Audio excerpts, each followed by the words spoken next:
নারে সোমনাথ, আমার জীবনটা দুর্বিষহ হয়ে উঠেছে। প্রতি মুহূর্তে মৃত্যু হচ্ছে আমার। আমি অক্ষম নই, পঙ্গু নই, বেকার নই, বিএ পাশ করেছি, তবু কেন আমি পরে পরে ভাগ্যের হাতে মার খাচ্ছি রে? বছরের পর বছর আমি ভাগ্যের হাতে পরে পরে মার খাচ্ছি। দীপক, সরকারি দাক্ষিণ্য আমার ভাগ্যে নেই, তাই বলে বেসরকারি কোনো প্রতিষ্ঠানেও আমার চাকরি হলো না। আমার আমার চোখের সামনে চাকরির দরজাটা বন্ধ হয়ে যাচ্ছে। চেষ্টা করে দেখো। শোষণের অপর নাম নাকি সামাজিক পাপ, অথচ ওই উঁচুতলার স্বার্থন্বেষীর দল প্রতি মুহূর্তে নিংড়ে নিচ্ছে গরিবের প্রাণ রস।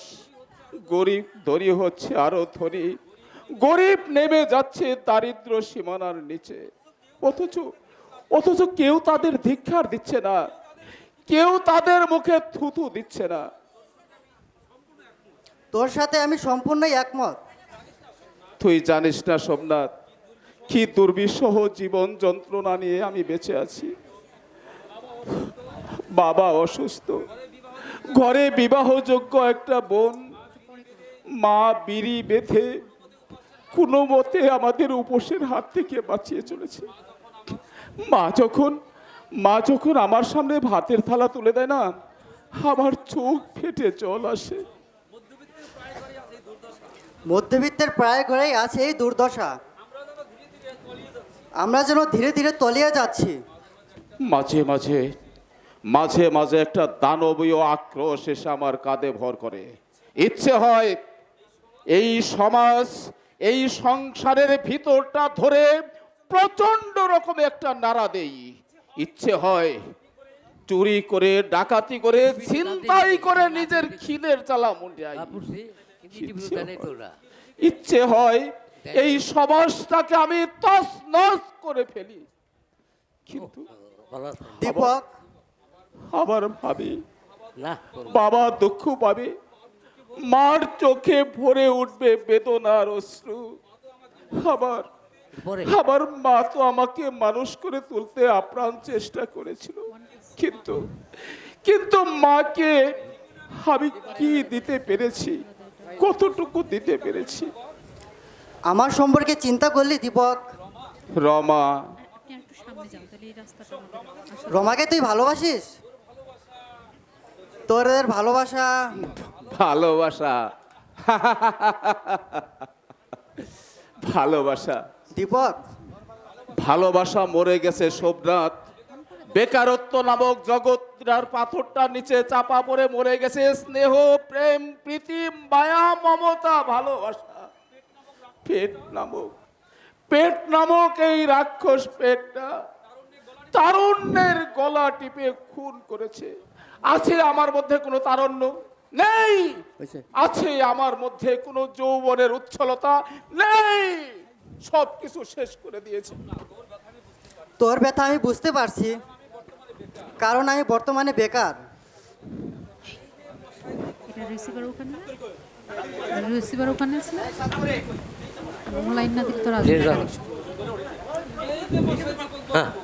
এই যে মশাই দীপক বাবু, ইয়ে হয়েছে, ঘোড়ার ডিম হয়েছে। এখন ভাড়া টাড়া পাবেন না, যান, পরে আসবেন। এখন বিরক্ত করবেন না, পাবেন না এখন ভাড়া টাড়া, বলে দিচ্ছি না। আর কেন ভাড়া দিবেন না? ভাড়া দিয়ে দিলেই তো আমি চলে যেতে পারি। আর আপনাদের পিছনে ঘুরতে ঘুরতে পরকালে কোনো কামই করতে পারলাম না, অথচ মনে করেন অনিত্য এই সংসার, কোন মুহূর্তে প্রাণ পাখিটা উড়ে যায়। আপনার মতো কসাই মরবে কোনোদিন? আপনারা হচ্ছেন রাঘব বোয়াল, বিরাট মুখটা হা করে আছেন দারিদ্র নামক চুনোপুটিগুলোকে গিলবার জন্য। এত খেয়েও খাই আপনাদের মিটছে না, আরো চাই, আরো চাই। চাওয়ার যেন শেষ নেই, নিবৃত্তি নেই আপনাদের মুখের খিদার। আচ্ছা নন্দী মশাই, শহরতলির এই 8 হাত বাই 5 হাত ঘরের ভাড়া 10,000 টাকা হয় কি করে? ঘর অনুপাতে ভাড়াটা বড্ড বেশি। কি আশ্চর্য, এ কথা আমাকে বলেন কেন? ওই মন্ত্রী মহোদয়কে বলেন কেন? মন্ত্রীদের বলবো? নিশ্চয়। ওই এই তোমার 40 টাকার সেট 200 টাকা, 20 টাকা ডাউন হলে 120 টাকা, সব উচ্ছন্ন হয়ে উঠছে। আর খাঁটি পাবে কি করে বলো? কি করে খাঁটি পাবে মানুষ? আপনাদের মতো লোক যেখানে সমাজ ব্যবস্থার চাবিকাঠি আপনাদের হাতে, তখন কেন সমাজ ব্যবস্থা এত সুন্দর হবে? আপনি কি মশাই এই প্রথম থেকে চাটন কথা বলছেন? আপনার না পোষায় ওই ঘর ছেড়ে দিন, আমরা অন্যত্র ভাড়া দেব। ঘর তো ছাড়বই না, ভাড়াটাও দেব না। আপনার যা খুশি আপনি করতে পারেন। আমিও দেখতে চাই কি করে আমাকে এই বাড়ি থেকে তাড়ান। ঘর ছাড়বে না? না, ছাড়বো না। ঠিক আছে, আমরাও দেখে নেব তুমি কিভাবে ভাড়া না দিয়ে এই ঘরে থাকো। ওই মাস্তানি করে সবার সাথে মাস্তানি চলে না। পুলিশ ডেকে এনে এমন পিটানি দিব আম রক্ত বেরিয়ে যাবে। বেশি তর পাবেন না মশাই, মাথা আমার গরম আছে। এই হাত আপনার ঘাড়ে উঠে যেতে পারে। কি কি আমাকে মারবে তুমি? আমার ঘাড়ে হাত দিবে? এমন কোন শালা নেই যে 7 কোটি নন্দের ঘাড়ে হাত দেয়।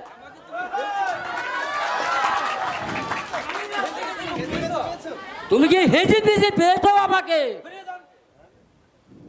বেরিয়ে যান, বেরিয়ে যান, আমি বলছি বেরিয়ে যান। আপনি বেরিয়ে যান, নইলে আমার হাতে মার খেয়ে পড়বেন আপনি।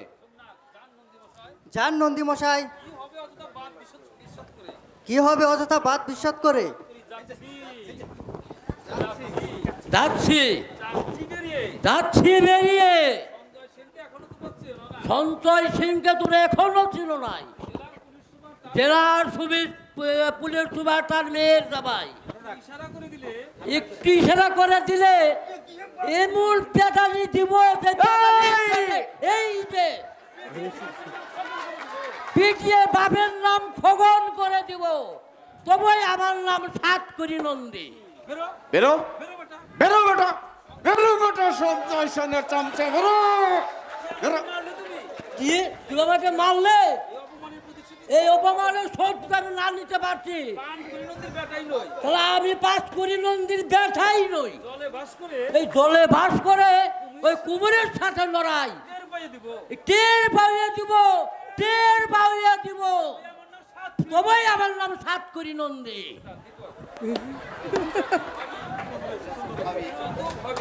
যত ভাবি এই ইতর লোকদের সঙ্গে আমি কথা বলবো না, এদেরকে আমি এড়িয়ে চলবো, কথার জবাব দেব না, কিন্তু কিছুতেই মাথাটা আমি ঠান্ডা রাখতে পারছি না। একে অভাব অনটন অক্টোপাসের মতো আমার চারপাশ ঘিরে আছে, তার উপর মাথা গরম করিস না দীপক, দুঃখ মানুষের চিরদিন থাকে না, আমাদেরও থাকবে না। যত অভাবই আসুক, নৈরাশ্যের শিকার আমরা কিছুতেই হব না। হতাশা হচ্ছে মৃত্যুরই নামান্তর। হতাশা, নৈরাশ্য, আত্মগ্লানি মানুষের এমনি আসে না সোমনাথ। বিয়ে পাশ করেছি আজ 10 বছর, আমার ভাগ্যের রথচক্রটা যেন পৃথিবীর রাক্ষসে গ্রাস করছে। আমি যেন ত্রিশঙ্কর মতো ওই মহাশূন্যে ঝুলছি, মহাশূন্যে ঝুলছি।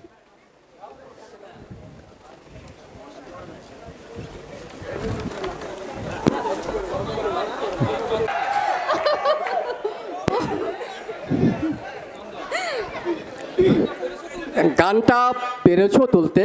কি জানি কি জানি মানে? কাল 10 বার গিয়ে শুনিয়ে দিলাম, হাতে ধরে দেখিয়ে দিলাম, তবু বলছো কি জানি। বুঝতে পারছি না। বেকার তোমার পিছনে পরিশ্রম করছি দীপা, গান তোমার হবে না, হতে পারে না। একটা গাদাকে শিখালেও গাদাটা গাইতে পারতো। পারতো বুঝি? তুমি হারছো। বাবার ভ্রুকুটি, প্রতিবেশীদের বিদ্রুপ উপেক্ষা করে আমি তোমাকে গান শেখাতে আসছি, অথচ তোমার কোনো আগ্রহই নাই। আসলে তুমি আমাকে আমলই দিচ্ছ না। হ্যাঁ, তাই যদি তোমার ইচ্ছে ছিল তাহলে কেন আমাকে ভোগাচ্ছ দীপা? ভোগাচ্ছি?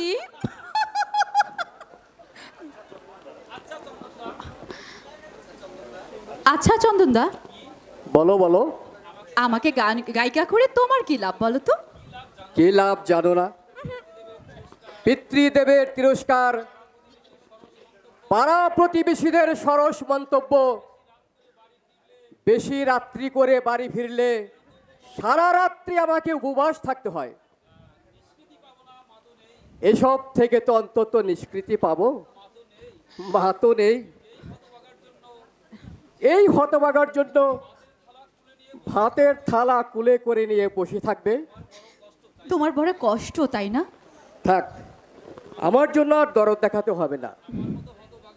আমার মতো হতভাগা এই পৃথিবীতে আরো দুটি আছে কিনা আমার জানা নেই। ভেবেছিলাম তোমাকে গান শিখিয়ে মনের অতৃপ্ত বাসনাটা পূর্ণ করব, কিন্তু কথাই বলে হতভাগা যেদিকে চায় সাগর শুকিয়ে যায়, আর আমার অবস্থাও তাই। থাক, আর অভিমান করতে হবে না। শোনো, বলো আমি গান গাইবো, কিন্তু একটা শর্ত আছে। বলো বলো। আমার সাথে তোমাকেও গাইতে হবে। ঠিক আছে, গাইবো। তাহলে এসো।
চন্দ্রমণি।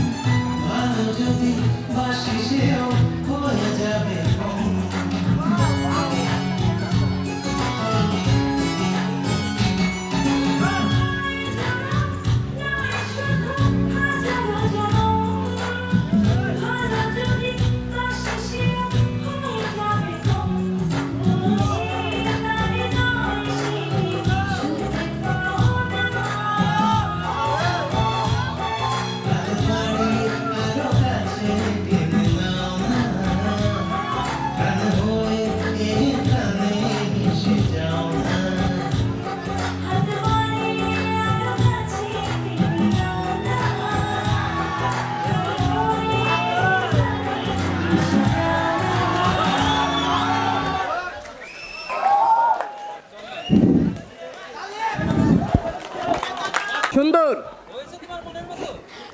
হয়েছে তোমার বোনের মতো? দীপা, আমি কিন্তু এতটা প্রত্যাশা করতে পারিনি।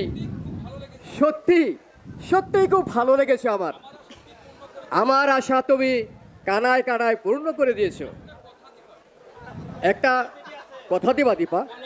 হ্যাঁ বলো। আমি তোমাকে ভালোবাসি দীপা। আমি তোমাকে বিয়ে করতে চাই।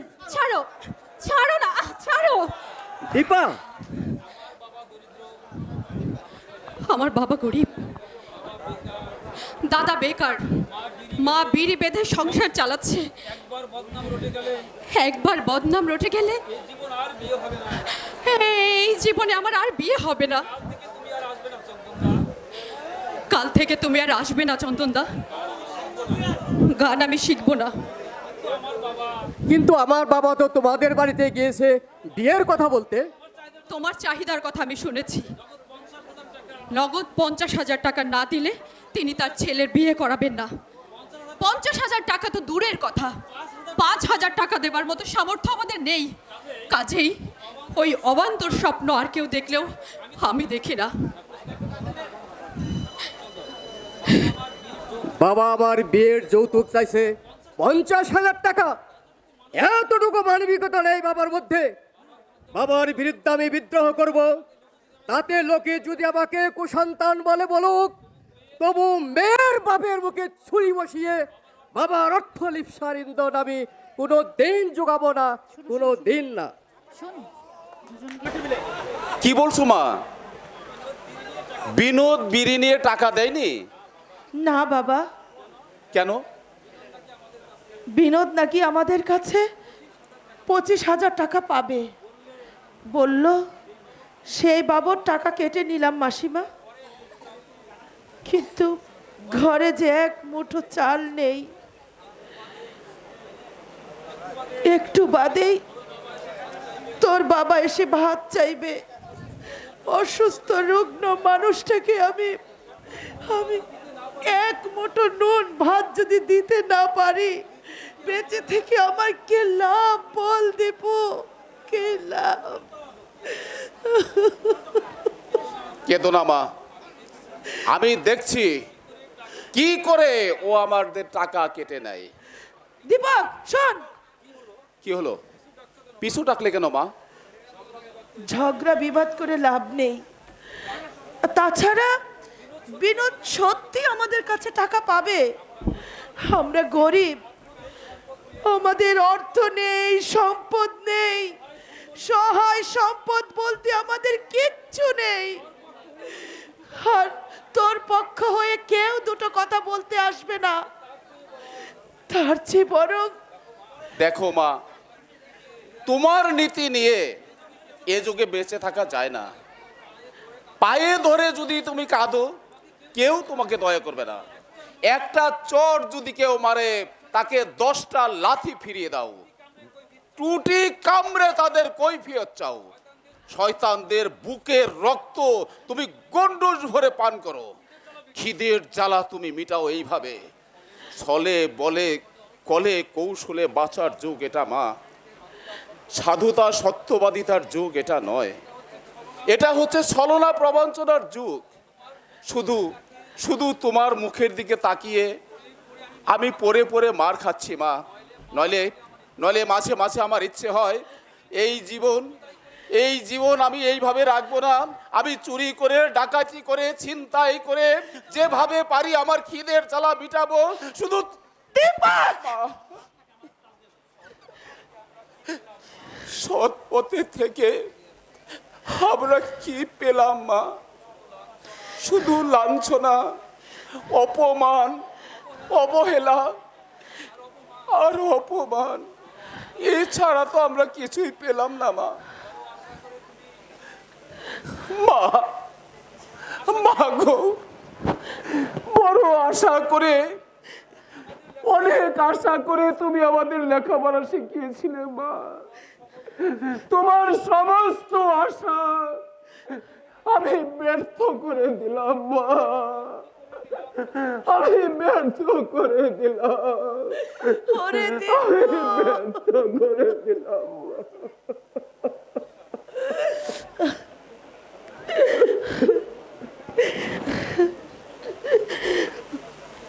শেষ সম্বল ছিল একটা মাত্র কাঁসার থালা, তাও তো আজ বিক্রি করে দিতে হবে। পেটের সন্তানই বিক্রি করে দিলাম, আর আর থালার মায়া করে কি হবে? ও ঠাকুর, যতই তুমি আমাকে কষ্ট দাও, দুঃখ দাও, সর্বংসা দারিদ্রের মতো আমি আমি শুধু নীরবে সহ্য করে যাব। হ্যাঁ, আমি দেখতে চাই এই দুঃখের শেষ কোথায়, কোথায় এই দুঃখের শেষ, কোথায় কোথায় কোথায়?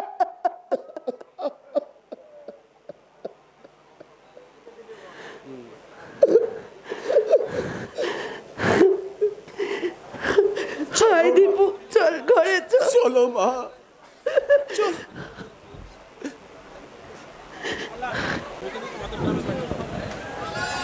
আমি কিন্তু তোমাদের গ্রামের বাড়িতে যাব না, শহরে বাড়ি ভাড়া করে আমাকে নিয়ে যাবে। ওই অজ পাড়া গায়ে আমার পক্ষে মরা সম্ভব নয়। পরে যেন আবার বলে বসো না আমি তোমার কথার অবাধ্য হচ্ছি। তুমি গ্রামের বাড়িতে না গেলে বাবা মা দুঃখ পাবে শেলি। পার দুঃখ? তাই বলে ওই অজ পাড়া গায়ে পচে মরা আমার পক্ষে সম্ভব না। বর্ষাকালে গ্রামে জল কাদা গরম সৃষ্টি হয়, তাছাড়া মশা মাছি ম্যালেরিয়া, উফ, সে এক অসহ্য কারবার। আমি দুদিনও সেখানে কিষ্টতে পারবো না। পল্লী গ্রামকে ঘৃণা করছো শেলি, অথচ তোমার জন্ম কিন্তু এই পল্লী গ্রামেই। সেটা আমার দুর্ভাগ্য। শেলি, কেন যে তোমরা ওই পল্লী গ্রামের প্রশংসায় পঞ্চমুখ হয়ে যাও আমি বুঝি না বাপু। গ্রামে তো মানুষ বাস করে না, বাস করে কতগুলো জন্তু জানোয়ার। আমি বলবো ওগুলো হচ্ছে বিধাতার অপসৃষ্টি। শেলি, হতভাগাদের না আছে শিক্ষা, না আছে শালীনতাবোধ।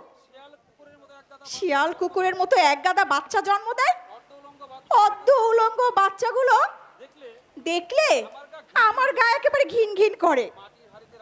মাটির হাঁড়িতে রান্না করে, কয়লা নেই, মাঠে ঘাস কেটে জ্বালানি করে। তুমি যাদের দিকে ঘৃণা করছো সেই তথাকথিত অসভ্য মানুষগুলো নিজেদের পরিশ্রমে মানব বাঁচিয়ে রেখেছে মানব সভ্যতার পাদব প্রদীপ।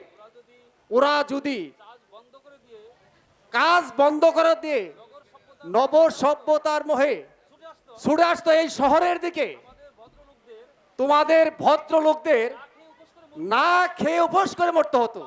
একেবারে বাজে কথা। বাজে কথা নাই শেলি, এটাই খাঁটি কথা। গ্রামই সুদৃঢ় করেছে শহরের বুনিয়াদ, গ্রামই আমাদের বিলাসের যোগান দিচ্ছে। এদের শ্রমে ভরে উঠেছে বাংলাদেশের শস্য ভাণ্ডার, অথচ ওদের করছে আমরা চরম উপেক্ষা। তুমি যতই পল্লীগ্রামের পঞ্চমুখ হও, ওই নরকের মধ্যে আমি কিছুতেই যাব না। আমার চিন্তা থাকলে বলে ওই দিন। গ্রামের তুলনায় আমাদের শহর।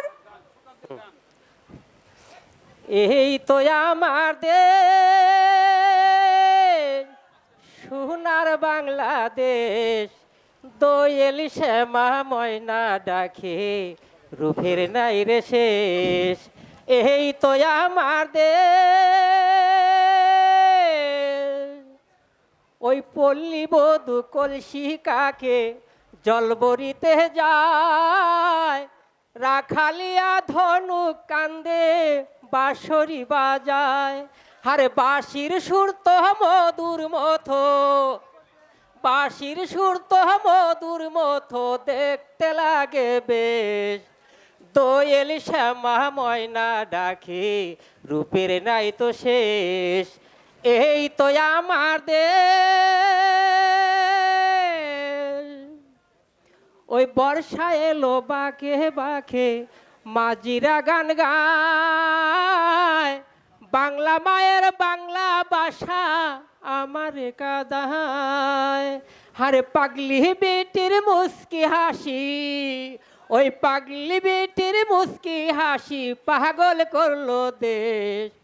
দোয়েল শ্যামা ময়না ডাকে, রূপের নাই রে শেষ। এই তো আমার দেশ। বাহ, অপূর্ব তোমার পল্লী সঙ্গীত। এই নাও।